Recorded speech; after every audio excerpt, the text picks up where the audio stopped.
They're schemers. Schemers trying to control their little worlds. I'm not a schemer. When the chips are down, these civilized people, they'll eat each other. And here we go. Well, hello there. How is everyone? I hope you're all well, you amazing, beautiful, wonderful people. It's Tuesday, baby. It's Tuesday. We've hit the ground running. You're looking absolutely amazing. And I thought I would jump on this morning. I'm not the only one who's jumped on this morning. How well did that work? Didn't even plan that. But who has jumped on this morning? Steve Goncalves. He has jumped on this morning. So both me and Steve Goncalves have jumped on this morning. I feel like I'm milking that joke now.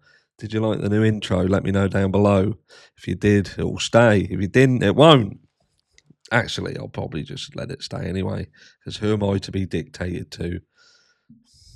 Anyway, let's get straight into the meat and potatoes. Yes, Steve Goncalves has appeared on This Morning, which is like a British morning program for people who don't go out to work and watch TV in the mornings.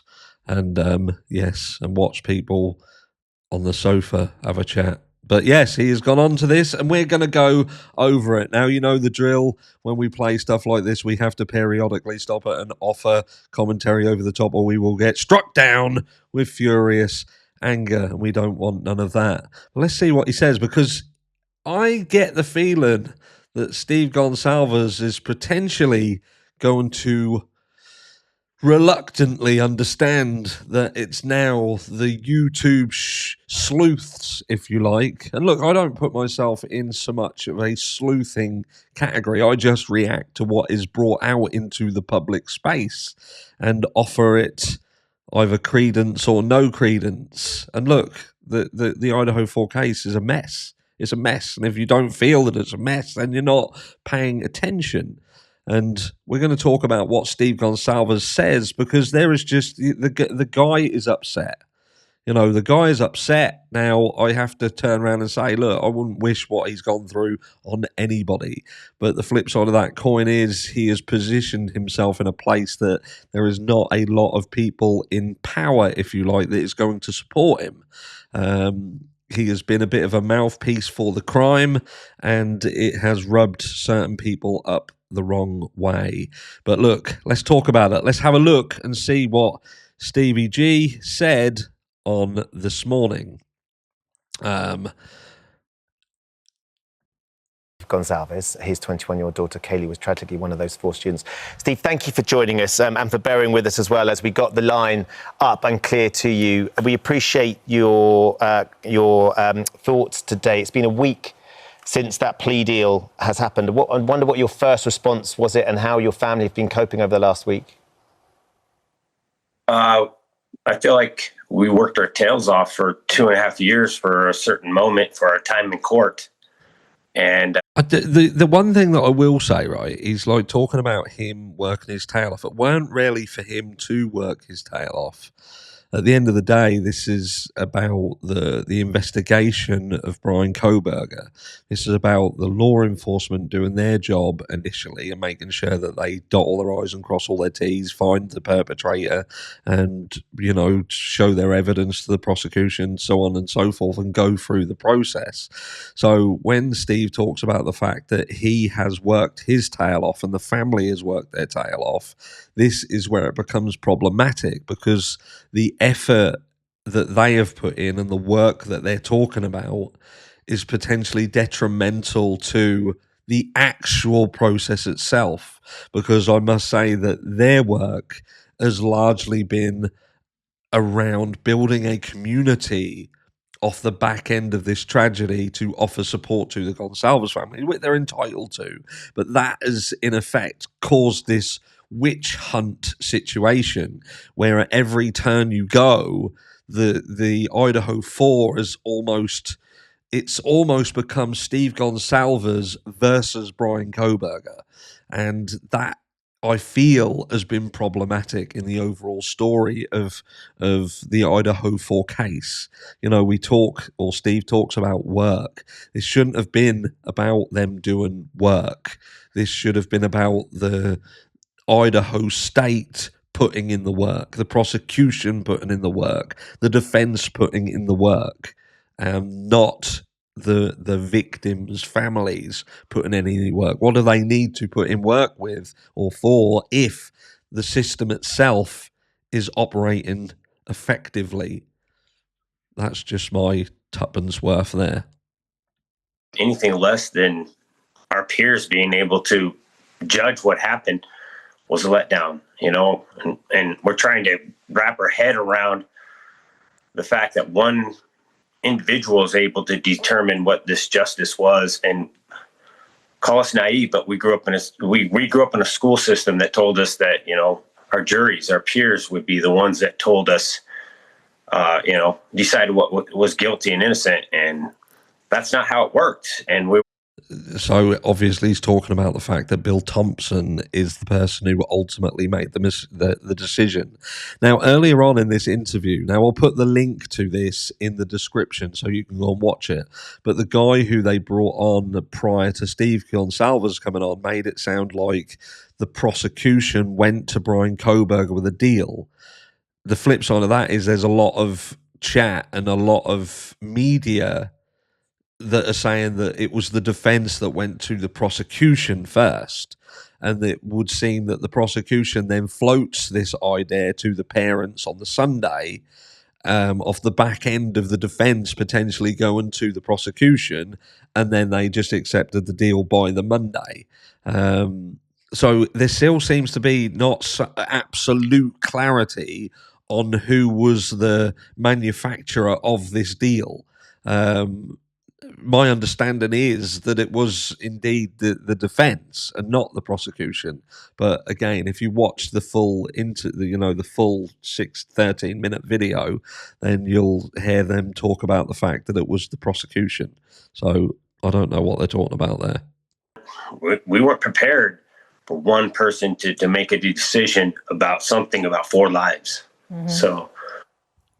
And Steve, what do you think about the fact that Kohberger will now face prison and not the death penalty?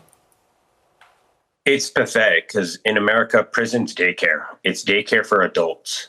And my daughter deserves everything that I can give her. I will just say, when he talks about the prison system and says it's daycare for adults, now I'm not 100% sure if I accept that. Like my partner, Mrs. Haar, she works in the schooling world for military children, and she is currently in kind of the younger children. And I watched a video from Jumpsuit Pablo the other day, and what he was talking about incarceration and what is in there and what Bryan Kohberger could likely go through didn't sound like stories that Mrs. Haas tells me when she comes home. Mind you, Jumpsuit Pablo would have you sort of believe that Bryan Kohberger could work his way up through the ranks of the Aryan Knights while in prison. Wouldn't that be a thing? Bearing in mind what we've been talking about during this, that would be a thing, wouldn't it? Of rage and power and everything that I could do to fight for her, I was doing. And I reached this one individual who made a decision without our input.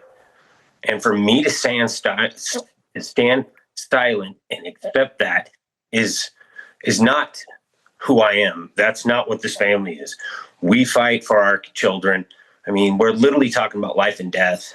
And that's why I didn't want to be this guy. I didn't want to fight. I didn't want to do all this stuff, but I have no choice. I am who I am. I said, if you don't give my daughter the most respect, the most justice, then I can't support that. But Steve Goncalves has been kind of on the advance and on the attack since the beginning. It's not like Steve Goncalves has stood silent and allowed the system to do what it needed to do. And he's got to this point where Bill Thompson has effectively taken away the ability for this to go to trial and be tried by a jury of his peers. and and exploded into life. That isn't what's happened here, and that's as if Steve is trying to make it sound that way, and it's not. He's got to this point potentially. And I'm not saying it's solely Steve Goncalves' fault, but maybe everybody has got to take some responsibility. Perhaps even channels like mine have to take some responsibility that we have. And don't get me wrong, in terms of social media influencers being part of the problem, in this situation, I feel that it's the channels and the outlets and the mainstream media that have absolutely painted this story into a corner, and perhaps those in power, the likes of Bill Thompson, the likes of Ann Taylor, even have got to the point where they're like, look, this has been the outcome has been predetermined before we even enter that courtroom. This is not going to be a fair trial. This isn't. But rather than admit the fucking failings and the faults in the system, they do their backstreet deals and in the dark deals to just wash their hands of it. Look, this has become a mess. We've caused a mess, and yeah, we now just need to wipe our hands of it. But Steve Goncalves will go on to talk in a second, and if you listen, I believe that he now needs, like I say, the likes of the internet sleuths, the people who will not let go of this more than anybody now. Tell me I'm wrong. Let me know down below what you think. I've done. Steve, did you and the families know that they were going to offer this plea deal? Because you've waited 3 years. Like you say, you've been working really hard for this chance in court, and this really seems like it's come out of left field for you. It was out of left field. There's something going on about silencing. Everything was sealed. Everything. I mean, the gag order. Why are we doing a gag order? He pleaded guilty. We're still doing a gag order. So no, we found on Friday they said that they might be looking at the possibility of. Just to interject quickly, while I stop Steve looking a bit weird there. Sorry, Steve. In terms of the gag order, I would hope that after sentencing, we will see everything lifted. And once the sentencing has gone through, unless we have another fucking curveball, then I will go through all of the documents that will be released for public consumption. So if you're not subscribed, hit the notification bell, all of that jazz, because we will literally go over every single document and see what we can find. But Steve's right. You know what being hidden. He's talking about things as being hidden. Now, what could at this stage be being hidden? And I don't think Steve is sure here. And again, he's going to say something shortly that again makes you just think this guy is not sure. He needed this to go through the system in order to be offered clarity and conclusion. And I don't think he has it like we don't have it. And again, tell me I'm wrong. And then by Sunday it was already done. And then they told us there's no way for us to even change the date. We've been trying to push back because my daughter's about to go to college, and we're trying to juggle these things. Like, I'm trying to send her to college and still go to court at the same time, and they don't seem very interested in working with us at all. Yeah, I'm so sorry, Steve, for the loss of your beautiful daughter. Does it also really feel even more painful, the fact that you won't get closure on it and you won't get answers? It's worse than closure, people. What's going on is, without him saying he's the sole person responsible for this. Think about that. Without him saying he's the sole person responsible. And I think that for those of you who have been around the channel a little while, a few weeks ago, I did get sent some communication between Christy Goncalves and a third party. Now, that communication, that conversation looked absolutely legit. It seemed to be through the Facebook chat. And it would allude to the fact that the Goncalves family, I imagine Christy, they feel that this was done by more than one person. I think that is a sentiment that is echoed throughout the community of those willing to kind of step outside that small box and understand that this crime has just got things about it that, it's hard to accept that just one person done it, and that's always been a situation that I find myself plagued by, and I think a lot of you will. A lot of you will. And I think that plagues this family as well. Now, he does go on in a second to say that there are other ramifications to that.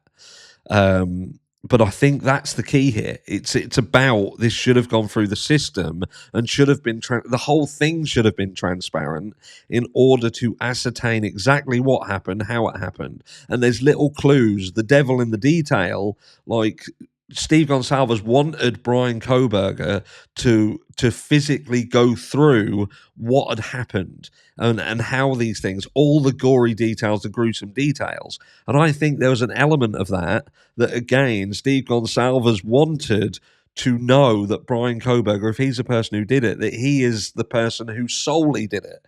And the only way you could clear that up would be for the individual who did it to be able to explain how each individual person was indeed executed. Because if there was two people, then the second person wouldn't know the details of the first person's kill. Does that make sense? And I think that is eating people up. I genuinely do. Can portray this victimization of himself. He can make a book. His sister's already been working with a professor that helped educate him to become a killer. She's going to make a professor that helped educate him become a killer. Stony ground there, very stony ground. He's obviously talking about Ramsland and saying that she basically trained Bryan Kohberger to become a killer. He's aligning himself with some things that Howard Blunderbuss said there, and there could be ramifications. You've got to be fucking careful here, and that was close to the bone. Very close to the bone, because that is almost like saying that this individual, that was this other individual's fault. You trained him to, like fucking Rocky Balboa and his old manager. Do you know what I mean?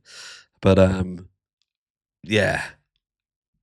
I also wonder, and this is the other skeptical side of me, is are they concerned that Bryan Kohberger is going to write a book and release information that throws other people under the bus? There's almost like they want to silence Bryan Kohberger because there could be things said that could have ramifications. But again, I may be reading into that a little bit too much. Book, they're going to put some of those proceedings on his prison books. So we're just living this nightmare over and over. And some of the families, I get it. They were just trying to get out of this nightmare, which I want to be done with it as well. But there's a right way to do it, and then there's a wrong way. And right now, we've been sold out. We've been sold out in America. And for me to pretend like this is justice is it's beyond me. I can't do that. I can't wake up in the morning and be the same person that I am and not say that this is right or this is wrong. I'm going to stand up, and thank God for media. Thank God for people like you guys who can say, hey, if this is if not everybody's on board, let's talk about it. Let's hash this out. Let's get to some kind of agreement. So, I mean, they tried everything to keep me from talking to the media. So, again, this is who's interested in this now, because there are so many people who are of a mindset like the trolls. We call them the trolls, but in the guilters, and affectionately so. But they will come over here and they are literally turning around and saying, "Just drop it, just drop it. This is done. He's pleaded guilty. This is done." So are these same people going to go to Steve Goncalves and turn around and say, "Look, mate, he's pled guilty. Fucking drop it. This is justice. This is done." It ain't fucking as simple as that. It isn't as simple as that. For Steve's thought processes are different. He wanted Bryan Kohberger to go through the process and for all of the evidence to come out and be able to show, because I go back to the fact that I don't believe that he is 100% certain. Whether he believes that Bryan Kohberger was involved, I don't believe that he believes that Bryan Kohberger was the only person involved in this crime. I don't. And I believe that he needed to go through the process in order to get that clarity, as aforementioned. So for people to turn around and say, this is done, this is over, he's pled, it ain't as simple as that. Because when you look back over all of the stuff that has come out from a public perspective, and you pair that with all the stuff that is also gagged, and you pair that with the likes of Bill Thompson in the fucking plea deal change, the plea change, he himself as well, when he's given the stage to talk about the evidence that they were going to bring out during trial, the fucking bloke stands there and lies there. He turns around and says that Bryan Kohberger returned to the area and says that we don't have him at the property. We just have him pinging on a tower that provides service to an area up to within 100 meters of the property, which isn't at the property. And he tries to allude to the fact that he doesn't know why Bryan Kohberger was there the following day. Well, he did know why he was there, because he was literally at the ATM and was caught on the camera at the ATM. So all of this situation from the jump has been about optics. We can get some information, we can package it in a certain way and produce it to make someone look bad, to make someone look guilty, when the reality of it all is that it is just optics. And if you was actually to give all of the information, all of the data, every single thing, then the picture looks very, very different. It's different for Bill Thompson to stand up and say, well, Bryan Kohberger went to the ATM in the early hours of, just in the hours after the crime. And he was in the area for about 10 minutes, just enough time to go to the fucking ATM, get some money out, get back to his car and drive fucking home. But he paints it like this is some macabre situation of him returning to the scene of the crime, because it's all that had to be said to have those effects on people. And that's the point here. The point is the package that we've been packaged isn't the full story.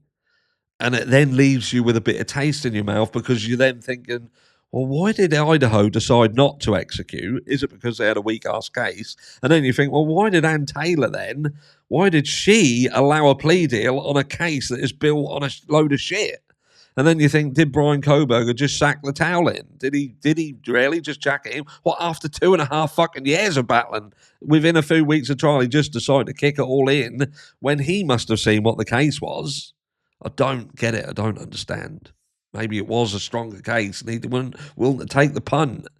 But I think it just needed to go through the system. Be transparent. That's one reason why they were upset with me, was just because I was going to talk to the media. And I said, I'm going to talk to the media because they've been more fair to me than you guys have. So here I am, and we're at the end. But, thank God to your audience. Thank God to other people that they're interested, because without that, we absolutely have no chance of justice. Well, So did you get that? That is pretty much it. Do you know what I mean? But, the people who are still interested, he's talking about the people who are still interested, the people who are still talking about it, and it is the people who are still interested. It is still the people who want to find out exactly what happened and won't just take everything at face value. The likes of Pav, Jay Ombre, like he done a video the other day and he said, everything will come out and we'll look. And he even went as far as to say, look, if we can find evidence of innocence, but equally if we can find evidence of guilt. The point is, there isn't evidence of guilt in what we've seen. There's circumstantial evidence, sure, but the prosecution literally say that they cannot place Bryan Kohberger at the scene of the crime. There was just this sheath. So we're talking about a sheath with touch DNA in an area that is an abundance of students, an abundance of this, that, and the other. He's bought a knife sheath. We never got to find out whether he sold it, whether he lost it, whether he dropped it on a hike. Do you know what I mean? We already know that Bryan Kohberger would go out hiking at night, and also that these students in Washington and such would also go in the same areas, because there was stories from the DJ, was it the DJ at the party, who said that there was an occasion where they had literally passed Bryan Kohberger as they come down and he went up. How do we know that Bryan Kohberger didn't lose his fucking knife sheath, lose his whole knife in the woods, and one of these students picked the fucker up? We don't know anything. All we know is that very, very abruptly, Bryan Kohberger takes a plea deal, and we don't at this stage know whether he did that because he just felt that he couldn't take the risk of being executed. he could have done it. It could be that he was involved in it and there was other people involved, and maybe he doesn't want to say anything because he feels that that could have ramifications on his family, who are already going to suffer ramifications of this, and he doesn't want to put them in any further danger or potential danger. So we don't know, and that's why we're in this limbo now. But look, it is what it is. We shall see what happens in the next few days, weeks, months, possibly years. Who knows? Let me know down below where you are with it. Does Steve Goncalves indeed need us more than ever now?